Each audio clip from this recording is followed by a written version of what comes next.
Hey guys, what is up? It is Bibzuda7 here again, and welcome to another video here on the Land Out of Time Anachronia. In this video, we're going to be doing loot from 50 of the Luminous Snagglers here, which are found on the eastern side of the island, nearby to the mining site. I believe that's the one for Light Animica, but don't quote me on that. And I think this is also the one that is just a little bit north of one of the totem locations.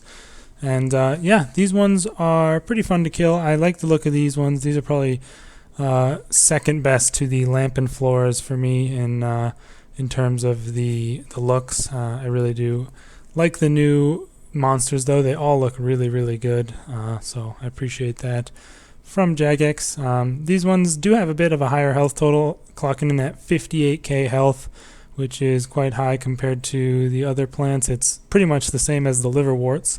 But these ones give about half the or even less than half the XP of the liverworts, clocking in at 1536 Slayer XP. By the way, these are level 95 Slayer required, and yeah, it seems like their higher health total is balanced out with a bit of a higher Slayer XP, since they do give more than both the lamp and floras and the venomous dinosaurs. But at the same time, I don't think this is really going to be a very good one to kill for the maximum XP. It looks like the liverworts are going to be definitely the best ones to go for if you're looking for the best XP from the plants. As far as their special attack goes, you've probably seen it go off a few times already. Basically, they'll drop 3 green balls from the sky, and this is actually, I think, the same asset as is used for the Solok Phase 1 mechanic. And these will basically descend and explode on the ground, and if you're nearby, you do have to be quite close, but if you are nearby, they will hit you for about 1300 poison damage, and they will also heal the plant for about 1k if you do get hit by them. And you can be hit by multiple if they are within range of each other. The way it works is basically it'll drop 1 on your location and 2 nearby to the plant itself. So if you're maging, it works good if you stand MD until the attack happens and then step away, and you'll be safe from pretty much all the balls. And this will happen almost every kill, just because they are kind of high in health and it takes a little while to kill them. They usually manage to get the spec off most of the time, at least for me when I was maging here. And yeah, other than that, they do seem to be pretty good for the general Slayer XP, but are definitely not going to be the best. It seems to be balanced pretty well, though. But we're going to jump into the live clip here now at the Max Guild to go over the loot. And let me just say, these things easily have the best loot for Ironman. If you are an Ironman, you definitely want to unlock these things ASAP and start killing them, because they are amazing, as they really have some great drops that you might have trouble finding anywhere else. So let's go ahead and get into it here. For the charms, we've got 35 charms total, again weighted towards crimsons and blues, which is always good. Pretty decent charm rate there, so that's nice. These do drop coins, as do almost all the monsters here. These ones drop them in lots of 10 to 30k at a time. I probably only got 2 or 3 drops of that, so that is missing from the loot. I don't actually track those. They also drop coconuts, which can be gotten in batches of 8 to 11. These would have been better before the POF came out, because right now people don't really do tree runs. But if POF didn't exist, these would be nice to get, because of course they can be used to pay for your magic trees, I believe. Yes, I think it's magic trees that are coconuts, right? Yeah. Furthermore, they drop limpwort roots, and this is one of the big ones for Ironman. Limpwort roots are, of course, used to make super strength potions, and these things are a bit annoying to come by if you don't have seeds. You're mostly going to be looking at, I don't know, Bando's God Wars to get some of these. I'm not 100% sure what the best method is, but I got myself 54 of these bad boys during my 50 kills, so that is extraordinarily good for the Ironman.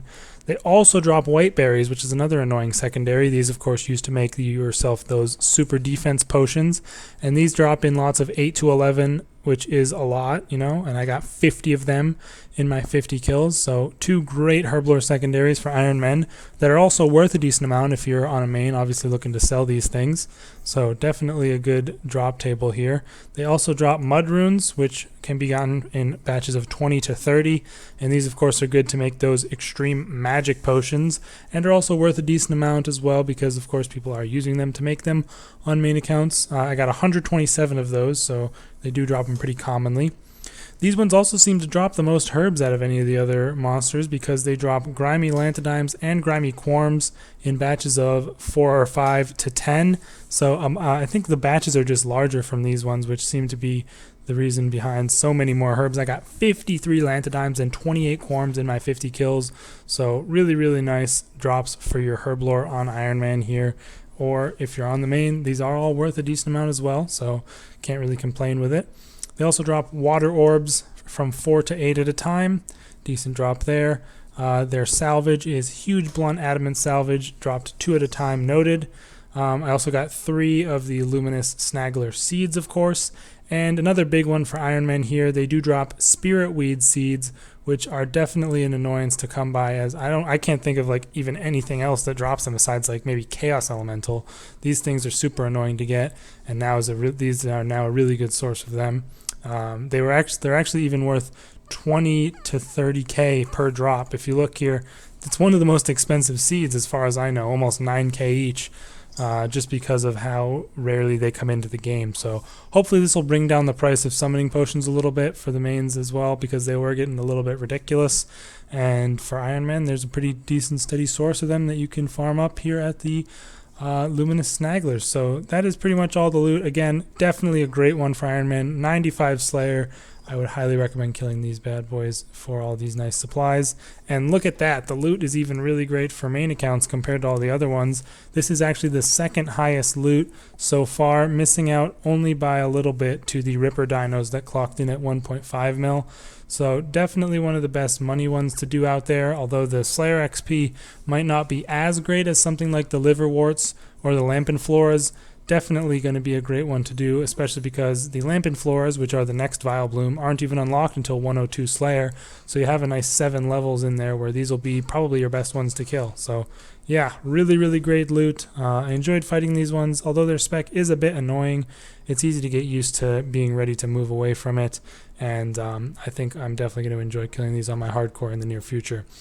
Anyways, guys, that's going to be the end of this video here. The next one we'll have out tomorrow will be the Feral Dinosaurs, and then we'll just have the Devil's Snare Vile Blooms left for the final loot video from Anachronia here. Let me know if you guys have any other videos you'd like to see from me in the comments down below. I'm always open to suggestions, and we'll be having our normal Hardcore Ironman progress video out on this weekend as usual. Hope you guys enjoyed, and thanks for watching. I'll see you in the next video. Peace out.